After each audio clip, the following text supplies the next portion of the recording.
Welcome into another exciting episode of Real Biz. I am your host, Bubba Startz, and with me today from Bitmovin, Igor Oreper. Igor, welcome to the show. Hey, Bubba. Nice to be here.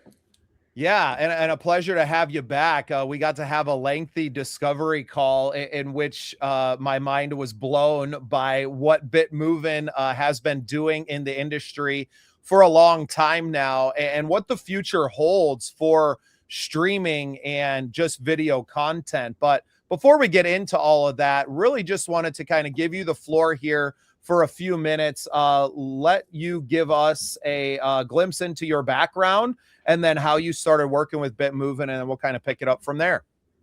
Sounds great. Yeah. As said, happy to be here. I'm a techie at heart. I always have been. Going back to being a teenager, tinkering with tech. I went to Drexel University in Philly.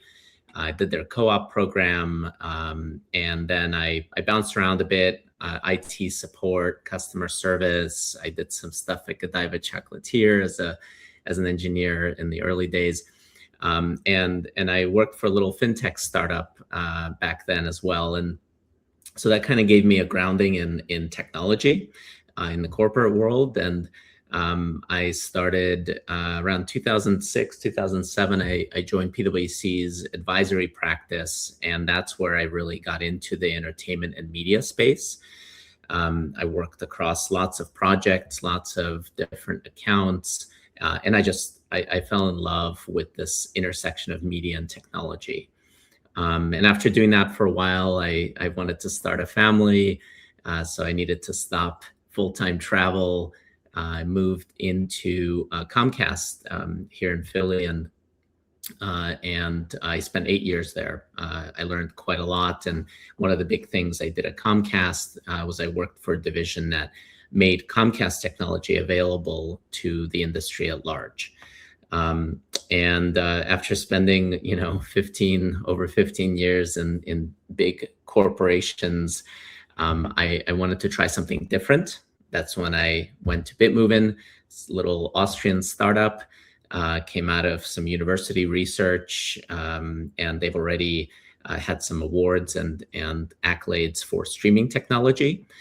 So I took the leap, and I've been with Bitmovin about 8 years, lots of different roles. And my role today is a chief strategy officer and architect. And frankly, it's the most fun I've had in my career so far.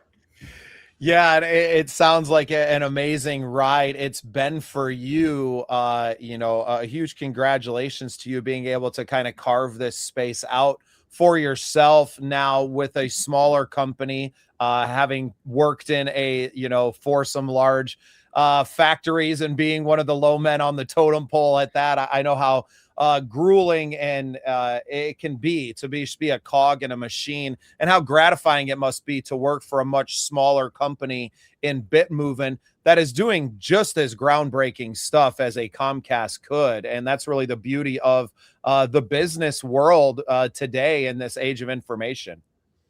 Exactly. And now, some of those larger businesses are customers of ours. And so, yeah, we do some pretty innovative things in the streaming tech industry at Bitmovin. Well, and maybe this is a good point to have you give us a little bit of the background. You mentioned that Bitmovin was kind of formed out of university. I loved that story, and in our discovery call, we touched on that a little bit. Would love for you to share a little bit of the Bitmovin background, and then kind of moving into what the company and you in the company are doing now. Sure. Yeah. So just a little more background. About 13 years ago, our co-founders came out of a postgraduate program at the University of Klagenfurt in Austria. And, they co-founded some pretty techie things like the Dash streaming standard. It's one of the two ways that content is streamed over the internet today globally. And that program is still in existence. They still do a lot of very forward-looking adaptive streaming research. We get to benefit from it as a company because we still sponsor that program. It's called the Athena Lab at the university. And we get some really cool innovations coming out of that lab. So it's a little bit of academia meets the commercial world. And some of those innovations are effectively our products today. So what Bitmovin does is we provide software tooling to streaming services around the globe. So think direct-to-consumer streaming services. They may have a handful of viewers and subscribers. They may have millions of viewers and subscribers. So we really service the industry at large. Those companies, those streaming services take our technology, they integrate it into their platforms, and they offer a really great, high quality product to their end customers. And they're able to do it really efficiently and at scale. So that's really kind of the high level description of what we do. Yeah, and just incredible. And I love the relationship with the university that the company was born out of, but the way that they're giving back into academia, and it really becomes this beautiful synergistic relationship because they fund these programs and the program at the university that develops the groundbreaking tech that they can then use as a service and back and forth. I think that's just beautiful. And to kind of have that from Jump Street, I think is very rare. It is. We look kind of to the left and right at other vendors in the space, other tech vendors in the space, and there are a handful that do something similar or that have similar stories. But I do think that we're very unique in that way. Absolutely incredible stuff. Well, you mentioned a little bit about what you guys do now. Obviously, extremely valuable to the sports world, and I know you guys work with some of the biggest corporations out there that are putting out sports content on the planet. Talk about why, I guess, first, why it is that sports are the leader, really, of the streaming world. Yeah, it's interesting. I think I don't know if they're the leader, right? I mean, there's a lot of leaders out there, each in their own genre, right? I would say. But what's interesting about sports in particular is that sports and entertainment are really starting to merge into one thing, right? Every sports leagues now thinks of itself as an entertainment company. So, right. So the NFL isn't just selling a football game. They're selling the Netflix documentary about the quarterback's life, the athlete's podcast, the behind the scenes content, the live game, and it's all in one package, right? So it's really a lifestyle ecosystem. It's not just the sports itself. Some examples are the Drive to Survive series, right? It turned casual viewers into Formula One fans. So it's really the storytelling that created the audience and not the sport itself. Or like the Kelsey brothers, right? They built a media empire from a podcast. And now you have Amazon, Apple, Netflix. They're now all live sports broadcasters. And so, the lines between the tech company and the media company are kind of gone. And so when we're serving content from a cinematic documentary to a live game that's happening in the moment, the tech underneath that has to handle both, right? It can't just be tailored to documentary or tailored to the live event itself. And that's what we do. We make sure that the video quality matches the content quality, whether it's beautifully shot documentary or it's a live event with millions of people watching at once. That cannot go down, right? Where resilience and reliability is really key. Talk about some of the challenges that you guys face, I guess maybe less of the technological ones, or maybe just an overview, because I'm not a techie from the word go, and some of the things that you deal with over time and on a daily basis, and some of the challenges. Yeah, so lots of challenges. We like to think of ourselves as, we're the engineers that solve the technical challenges. And a lot of those technical challenges the viewer doesn't even see, right? Because ideally they're solved before they become a challenge, before they become evident to a viewer and impact them. So I won't bore you with the technical details. Just know that there's a lot that's happening behind the scenes to make sure that viewers are able to start the stream, they're able to continue watching that stream without interruption, that their level of visual quality is as high as possible given their specific and unique circumstances, Wi-Fi at home, or maybe they're on the go. So there's kind of those technical blocking and tackling challenges that we're handling behind the scenes. And then, of course, there are some logistical challenges. So, for example, for a sporting event, right, you want that content delivered in real time or as close to real time as possible. We call it near real time. So really reducing the broadcast delay from the field to the viewer who is watching at home or on the go. There's also some interesting challenges around synchronization of content, right? So with the internet, in the old broadcast days, you would watch at the same time that everyone else watched. And that was a pretty reliable thing.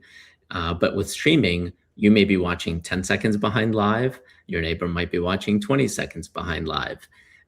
You're both potentially on some social media apps having a real-time conversation about what's happening on the field. So there's some challenges that we try to solve around synchronizing the timing for those live events. And things like turnaround time, right? Think about highlights of some interesting moment in the event.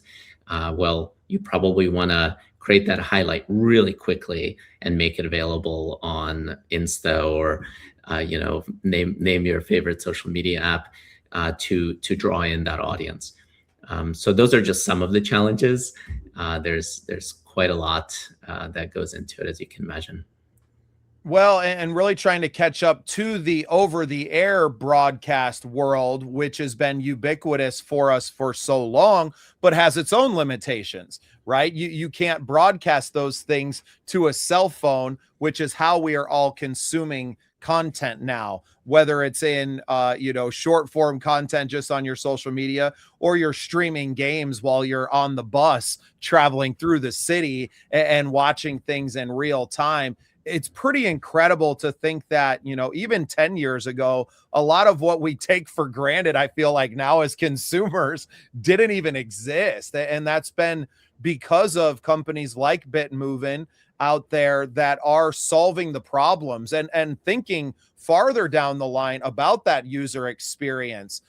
For me, consuming sports content and an app like the NHL app that I think really has something incredible to offer in that. I don't know if that's you guys behind that or not, but they're able to, provide the video replays just a few minutes after as a goal is scored. And I'm sure there's others that are using something similar, but even if I'm just listening to the audio feed on the app, when the goal is scored, it's maybe 2 or 3 minutes. And now I have the replay also available in the app to be able to click into that. It's an incredible lift, I'm sure, on the technological side to bring that to fruition. It's unreal to me what we're able to do now as consumers.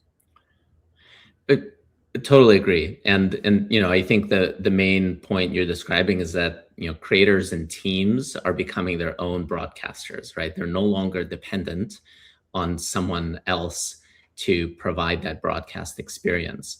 And so, I think of it's sort of exactly what's happening. What's happening in sports is exactly what's happening in indie music or in the podcast world, that people are going direct to their audience. The NFL built NFL Plus. NBA has League Pass. National Rugby League in Australia built their own streaming platform. And those are just a few examples, right? But they don't want to be dependent on the middleman anymore. They still go through broadcasters and other aggregators, but they also need to offer this direct-to-consumer experience, which effectively means they're rebuilding that whole thing from scratch. And so, what we do, think of us as the plumbing, right? So they focus on the content and the community, and we make sure that video works everywhere and for everyone for the specific features that they want to launch that may be very unique to their sport or unique to their fans. And so, that's sort of the democratization of content and the broadcasting experience that's happening in sports, which we've seen happen in music and podcasting already. Yeah, and it's really changed the relationship between the leagues and the broadcasters that they're working with. And it's really interesting to watch the old guard and the way things have traditionally been done kind of crumbling right before our eyes as more teams and leagues catch on to this, because the selling points are far beyond just, the broadcast of the games. It really comes down to data. The more users that you have and that information, the more you're able to sell to them on the backside and to communicate with the fans of your product on an individual level. I think that may be something that gets lost on a lot of consumers. They're not thinking about it that way when they sign up for this service or that, but that's really what it is now, by providing that information in a login, that you have now kind of opened the door for them to market to you a whole slew of other products and services that they may be offering. And that's really where the world is going. Yeah, totally agreed. And I mean, that's been the holy grail, I think, for a lot of the content rights owners, is having the relationship directly with their consumers, because that opens up the world to so many other things beyond the content consumption itself. And if you think of it from the perspective of the viewer, right, the next generation of fans, they don't just want to watch, they want to participate, right? So the experience has to be interactive, it has to be immersive. Choose your own camera angle, watch and bet at the same time, chat with other fans in real time while the game is happening, multi-view experiences where you're watching, multiple games at once, or maybe you're watching multiple camera angles from a Formula One event or an NBA event. And so now that experience can be so much more personalized and viewer centric. So again, all of those things are really incredible, and they're possible to do in this direct to consumer streaming environment. But of course, all of that can fall apart if the video is 30 seconds behind reality, or if you're betting on a live game and Twitter or X spoils the result before your stream catches up, right? That becomes a very tangible spoiler effect, just using one example. And so in that situation, what we try to do is we try to provide that low latency streaming infrastructure that makes those interactive features possible. And we make sure it's actually working across the many devices that users have. Someone may be streaming on their Samsung TV, and someone else may be streaming on their iPhone in a subway. And you really want that experience to work as consistently as possible across that very fragmented environment. We are so spoiled, and I think the consumer takes a lot of things for granted when it comes down to thinking, especially about the technological issues, just to get it to the level that it is now. And with the advent of AR and VR, and now the overarching XR reality that we have now of the the immersive experience at whole, whether it's on a headset like an Oculus, or now with the glasses that are going to become, I think, ubiquitous across the board in the next 5 to 10 years, as the price point comes down to that of being readily available for all users. It's amazing where we're going to go, not just as consumers not there, but also being just at the game, that you're going to have an opportunity to watch all the angles, not just your first person view from there, but being able to consume all of the angles of it in real time on a device that you're wearing on your face. It's really incredible to me where we're going. Yeah, I agree with that. And for sports, I think of, kind of your traditional experiences that we've been talking about, right? Where you're looking at a two-dimensional device. But what if you're in the stadium? Now you have the option to have secondary screen experiences while you're at the event live, right? So there are apps on your smart devices that you can use. There are immersive apps, as you said, that you can wear in your face now, while you're in the stadium, that complement and augment the real experience that you have in front of you. And then likewise, if you're at home, well, how do you bring that real life immersive sports experience into the home through things like your Oculus or your Apple Vision Pro device? I mean, the tech that's available is really incredible. And yes, to support those things, you have to build quite a lot of technology and maintain that technology to make sure it's actually working. And then, okay, well, now you have this immersive experience, but how do you put advertising into that experience? How do you put a transactional e-commerce into that experience? Like, oh, I saw a player or a celebrity wearing something that is interesting to me, or something that I may want to find out more about. Well, let me double click on that while I'm watching the game, and maybe place an order on the side. So the interactive and immersive experiences are really exciting. And I agree. I mean, we're very spoiled and very lucky to have the experiences that are available now. Yeah, we don't. I got kids that are, my son and daughter, the youngest, are 9 and 10, and we don't let them get a lot of screen time. Now that it's inevitable that eventually they're going to be using these, and they have iPads at school that they use, so it's not like they're missing out on how to use them. But by the time that they really get these things in their hands, as teenagers, later in their lives, the experience that they're going to. I grew up on Nintendo, Igor, so I'm thinking Same about here. the Same here. advancement in 30 years that we've had, and it seems to be moving so much faster now. Obviously, we've talked a lot about, some of the biggest brands in sports and entertainment, a lot on this, but Bitmovin isn't just for them. This technology is available to content creators like myself or others out there, to bring that experience for their fans to, to a much smaller level. Yeah, I heard you signed up for an account earlier. Yeah, well, I had to, right? Once I realized that it wasn't, and I think, leaving our discovery call, that it was like, oh, okay, well, yeah, Fox Sports and those people are a piece of that. You kind of build it up in your mind that something like this wouldn't be available to a small time content creator like myself. But yeah, once I realized that that was not the case, you bet your butt I got on there and got it done. Yeah, and it's a good point, right?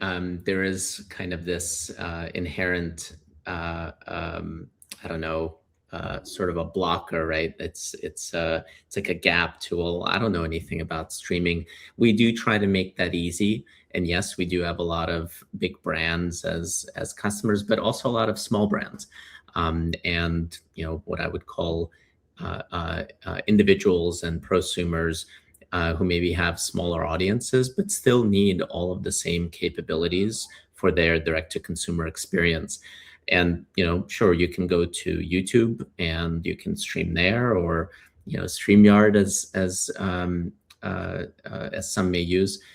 And those technologies are great, but YouTube is, or Google in that case, is taking 30% of revenue generated, right, from that experience. Or maybe you have fees that you have to pay. And so by leveraging other tools that are really technology services on their own, right? I mean, we charge for usage of our product. We don't ask for a share of your revenue. Doing that is a viable option even for smaller brands and individuals who are willing to roll up their sleeves and get their hands a little bit dirty and maybe build a direct-to-consumer streaming app themselves. And so you can definitely use our tools to do that. Everything's available through self-service sign up right on our website. It's really straightforward. Again, we have over 1,000 customers. Sure, a few of them are big logos, but we've got quite a few smaller accounts across media and entertainment, as well as sports, who leverage our products on a day-to-day. And now more than ever, that it is required, I think, to have an option like this, or at least be aware of it, to kind of date this interview a little bit, some massive judgments being handed down in the United States in the favor of the plaintiffs against these large corporations of YouTube and Meta because of that. So with that, inevitably, there is going to be change in the way that these platforms are run. And people have to be, and ones who are making, I just had an interview early today with my good friend Zach, who has a YouTube channel with 1 million subscribers, right? He's paying his bills with the content that he's creating every month on YouTube, but he is one change at the top away from maybe losing everything. And that's an extremely scary prospect when you've kind of put your eggs into one of these corporations' basket. Yeah, exactly. And, I think the barriers to broadcasting are gone, right? So what used to require a cable TV deal and, millions of dollars, or, distribution deal through YouTube, you can do that now by yourself with the cloud, from the cloud. So you have a lot more control. And at the end of the day, content is king, right? So the way that you deliver that content, I mean, people want to come and watch your content. They'll find that content if you make it available. The way that you deliver it now, you have a lot of options, right? Yeah, it's incredible to me where things have gone just in the last 15 years has been absolutely astounding to kind of live through it. Things happen so fast. And by the time you feel like you're caught up, you're behind again. And I've been very grateful to have conversations with people like you, Igor, that are putting me towards the forefront and introducing me to things that I may not have heard about for another 2 to 3 years, in which case I'm once again behind the 8 ball, where now it's about, okay, what you know, how do you stay on top of that and continue to go out there and to build it? And I kind of mentioned when we first jumped on that we are in the age that Andy Warhol foresaw in the 1960s, that everyone will get their 15 seconds of fame. And now you have the ability to create not just that moment, but to create an entire broadcast channel from that. And I don't know if anyone in the last 50 years foresaw that, coming from the age of, 3 network, broadcast networks, and now moving into literally millions of them available to everyone, and this beautiful tech providing it not just to the large corporations, but to anyone who has the gumption to create and to chase that down on their own. Yeah, I agree. It's pretty incredible. I mean, I've been in this industry, as I said, since probably 2007. I can confidently say I've been focused on media tech and streaming. And that if you think back, that's when a lot of it really started. And what drove adoption at that time was the iPhone. Right? Everyone was all of a sudden able to stream right in their pocket. And even at that time, there were a lot of predictions. There were a lot of really lofty goals that folks were talking about, and I don't think anyone was talking about where we would be today. And also, where are things going? I mean, I'm really excited about where the direction of where things are going, and especially the role that generative AI is playing in the space. I know a lot of folks are very cautious about generative AI in the media and the entertainment space in general. But we really see it as a big opportunity. We think that there's some things are converging, right? You have AI that's going to personalize everything, right? So imagine every viewer is getting a custom highlight reel based on their favorite player. That's happening right now already, and it's only accelerating. You have the volume of content that's exploding because you've got every angle, every practice, right? Everything is getting recorded. Plus, you have content that is happening around the event itself. And you have consumers who are getting subscription fatigue. So, I think we'll probably see a lot more bundling and aggregation of content into super apps, if you want to think of it that way, that are going to combine content across multiple leagues, events, and types of sports content. So I'm really excited about that. I'm really excited about the role that Bitmovin is playing in this evolution. AI, it's already a part of what we do. We use AI to compress the video very intelligently. We want to make it really accessible and easy to deliver across the internet. We analyze all of the content in that video and audio to figure out what's the best way to deliver it to the user and to save and reduce on the cost of doing it, including reducing carbon emissions. Right? It's pretty wild to think that a video tech company like us are having an impact on the environment, a positive impact on the environment, because with so many people streaming, right? Think about how much power each device is using to stream that content. Well, what if we can reduce it just a little bit for each of those devices? That makes a big impact. And then, we're building some really interesting AI features into our products for the streaming services to make use of AI in the analysis of the content itself, right? Not only do we have this explosion of content, well, you have to know what's in the content, right? Who are the characters? What are the scenes like? How are people consuming that content? So the telemetry around the production and consumption of the content is also growing at a really rapid clip. So having the tools to be able to look deep inside and understand what's actually going on is really critical for the service operators. The future is exciting. For sure. I would to put it mildly, but I am biased. No, and so am I, because with that and with things becoming easier to do, and with AI changing how businesses are run, we use a lot of it here for our editing to help us, streamline our business for the most part.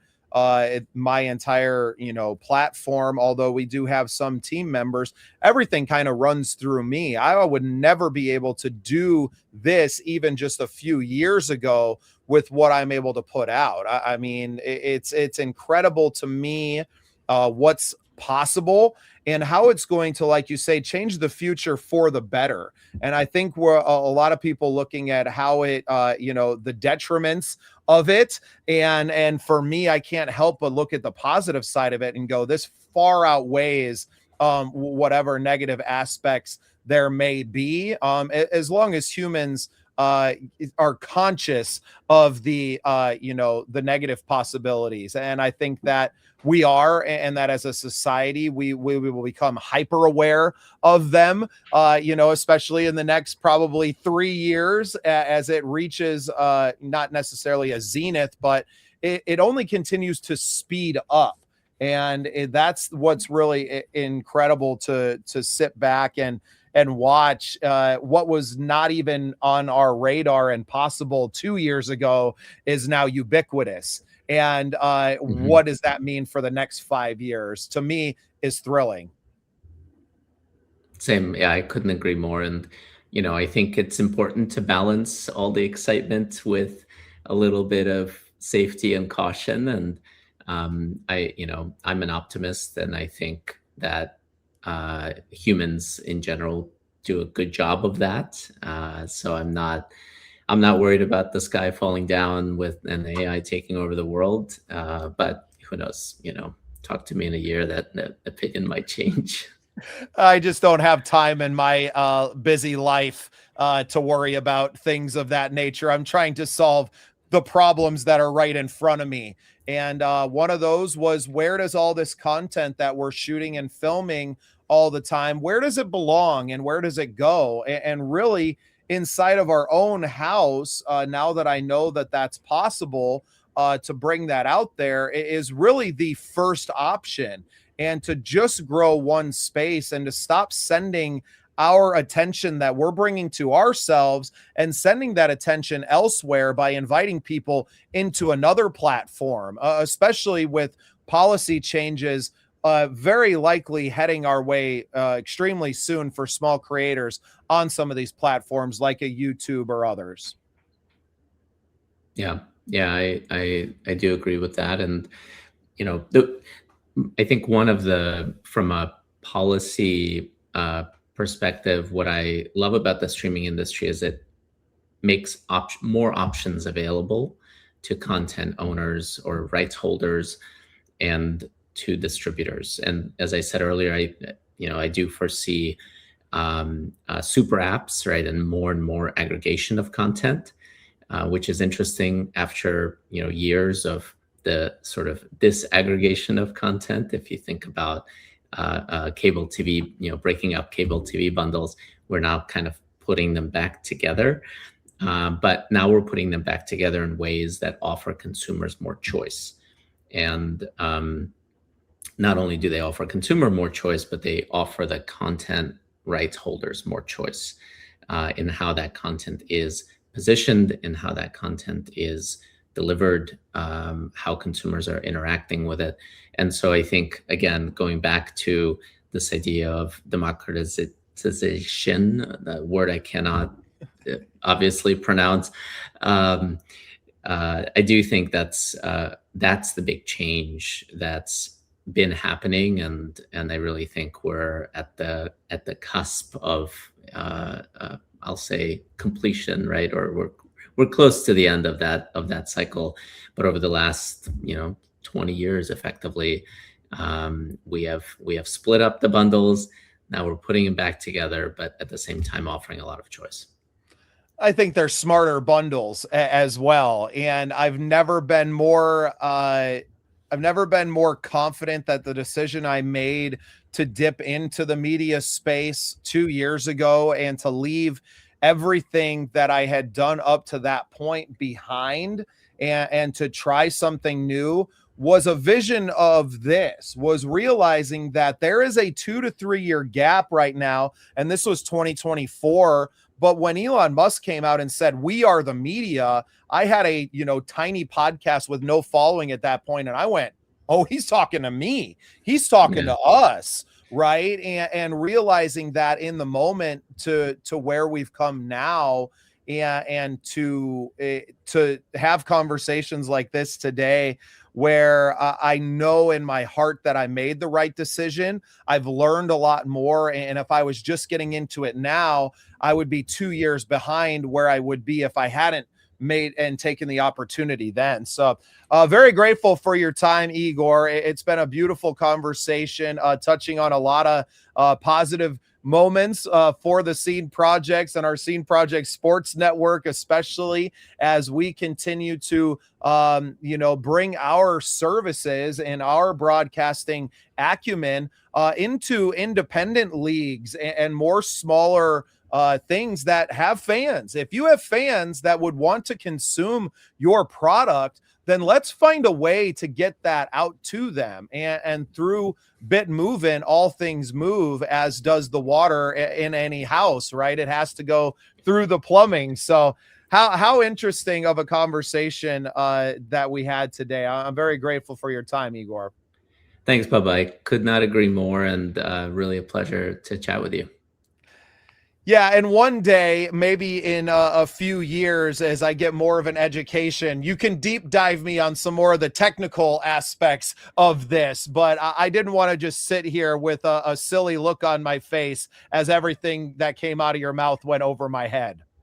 I'm ready whenever you are. So just hit me up. Always available. I love this stuff. I love talking about it. And as I said, I'm a techie at heart. That's what I've always done, and I love applying technology to the real world. And if the real world, in this case, is media, even better, right? I'm a media junkie as well. Incredible. Well, check out Bitmovin online at bitmovin.com. That is bitmovin.com. You can sign up if you're an independent creator or a major national, international brand alike. You can sign up to get some of these services and to take your content to the next level and make it available right here at home on your own website or app or really anything that's available right now in the tech industry. Igor, anything to add before I let you go? Vibe coding apps is easier than ever. I was working on an app last night for a little hobby project of mine, so I wouldn't let that scare anyone off. And that's it. Yeah, I really appreciate the time, and really nice conversation with you, Bubba. Yes, this was amazing, and I'm very appreciative. So, Igor, thank you for taking some time for me today, and thank you for being part of the scene. Thanks.